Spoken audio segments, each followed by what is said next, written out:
This is Optimal Health Daily, episode 1679. Common Running Nutrition Mistakes by Renee McGregor with foodfitnessflora.blog. And I'm Dr. Neil Malik. Hey there, welcome back to Optimal Health Daily, where I read to you from some of the most popular health and fitness blogs out there, with permission from the websites, of course, and always with a bit of my commentary at the end.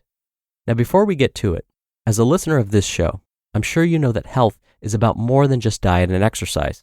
Research increasingly shows that a healthy gut microbiome is crucial to a healthy life, and pendulum glucose control is the first and only medical probiotic clinically shown to help manage type 2 diabetes when taken with medication. If you or someone you love has type 2 diabetes, take control of glucose levels with pendulum glucose control. Use code OHD at pendulumlife.com to get 20% off your first month of membership. All right, and with that, let's get right to today's post as we optimize your life.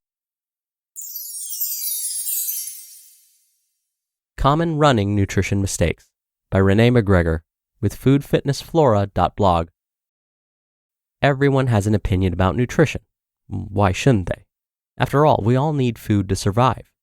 However, there is a difference between anecdotal nutrition advice and actual nutrition science.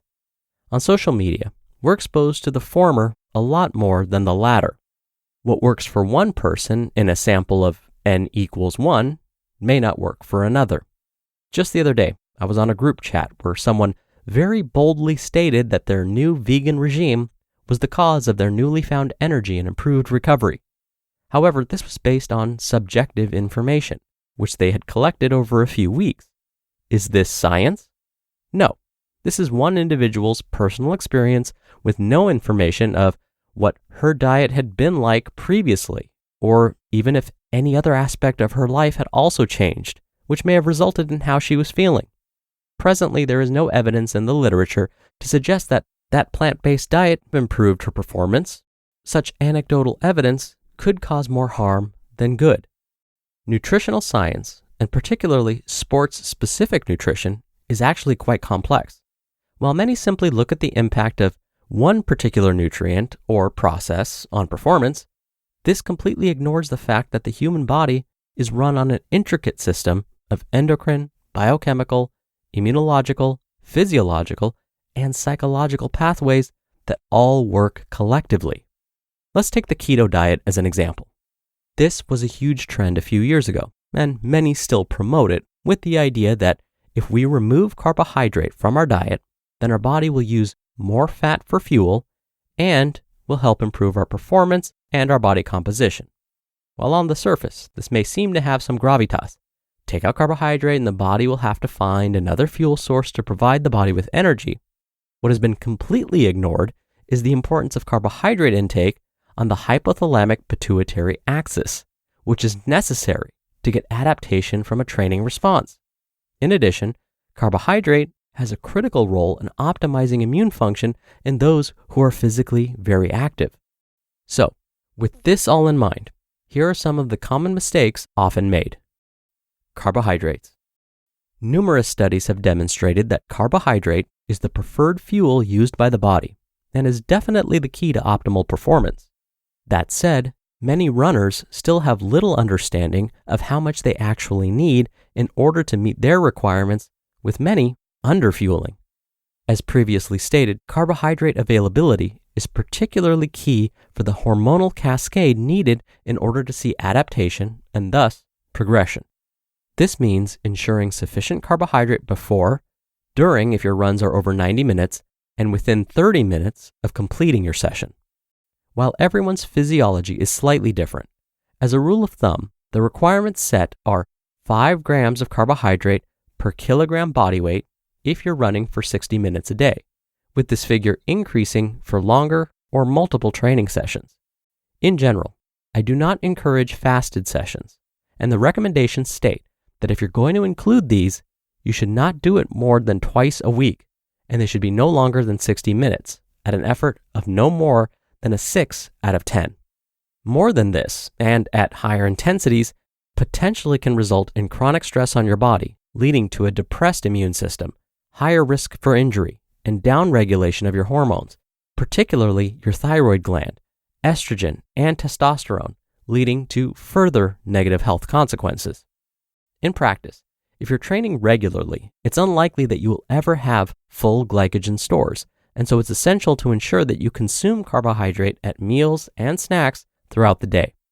Aim to include nutrient-dense carbohydrates such as oats, potatoes, whole grains, fruit, and yogurt at 3 meals, or about a third of your plate, as well as including 2 to 3 smaller carbohydrate-based snacks such as bananas, cereal bars, 2 slices of malt loaf, or 2 to 3 oat cakes with peanut butter. One common observation I have seen is that many people view vegetables as carbohydrate, often displacing these for pasta, grains, bread, and potatoes. While vegetables play a role within our diet and should be included, they are predominantly fiber, which means they add bulk to the diet, but not essential carbohydrate fuel. Protein. There's a lot of hype around protein in the recovery phase, with many runners stressing about not getting enough to enhance recovery. Protein does play a role in the response to training and should be included in addition to carbohydrate, particularly immediately after. The general recommendations are that a recovery meal or snack should provide 1.2 grams of carbohydrate per kilogram body weight and 0.4 grams of protein per kilogram body weight. So for someone who weighs 55 kilograms, this would be 66 grams of carbohydrate and 22 grams of protein, and that would look like a medium-sized baked potato with a small tin of tuna. It's important to appreciate that the body will struggle to utilize more than 0.4 grams of protein per kilogram body weight post-training for muscle protein synthesis and adaptation. Any additional protein consumed will be used as fuel or stored as excess. Therefore, it's actually really important to spread your protein requirements out throughout the day. Aim for a palm-sized portion of protein at 3 meals and then half this amount for snacks. This will ensure that your body always has an amino acid pool to draw from in order to repair and rebuild muscles throughout the day, as well as preventing blood sugar fluctuations. Sugar. With so much negativity around sugar, it's hardly surprising that many runners are equally concerned about their intakes. While I would never advocate a high sugar diet, there are definitely times during training and competing where sugar is the only option. During endurance events, such as a half or full marathon, the body will need an easily digestible source of carbohydrate to keep stores topped up so that running pace can be maintained beyond those 60 to 90 minutes. Gels, jelly babies, sports drinks, these are all suitable options, and they all contain sugar. So in this case, sugar actually enables and potentially enhances your performance. 5 nutrition staples. 1. Don't be drawn to the latest fad. Many runners will try almost anything to improve their performance.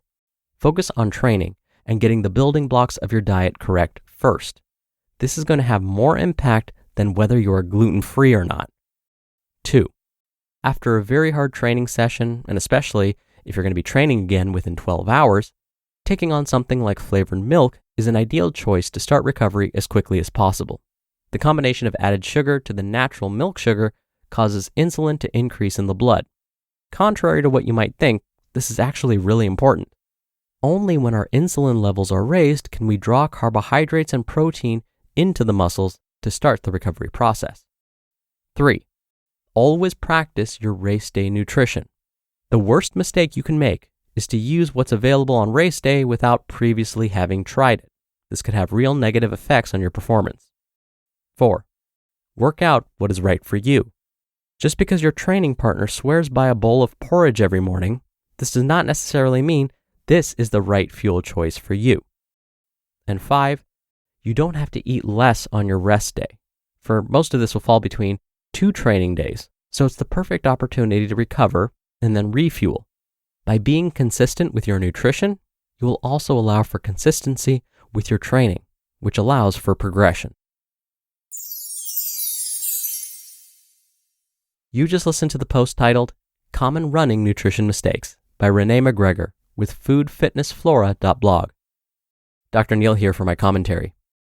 I wanted to stand up and applaud. Well, I'm already standing, so then I guess just applaud when today's author, Renee, was talking about anecdotal nutrition information versus actual nutrition science. So often, when giving advice on this show, I quote health organizations like the American College of Sports Medicine and the Academy of Nutrition and Dietetics. That's because they base their recommendations on multiple studies. They have teams of scientists with expertise in the field that review the latest scientific publications and come up with recommendations. And again, it's not just one scientist coming up with these recommendations. It's the result of a group of scientists looking at years of published research. When new studies emerge, they then revise the recommendations when appropriate. And so that's why I constantly reference these organizations. And in today's article, Renee referenced many of these same organizations. All right, that'll do it for me for today. Don't forget, I'll be back here tomorrow for our usual Friday Q&A. So definitely stay tuned for that, where your optimal life awaits.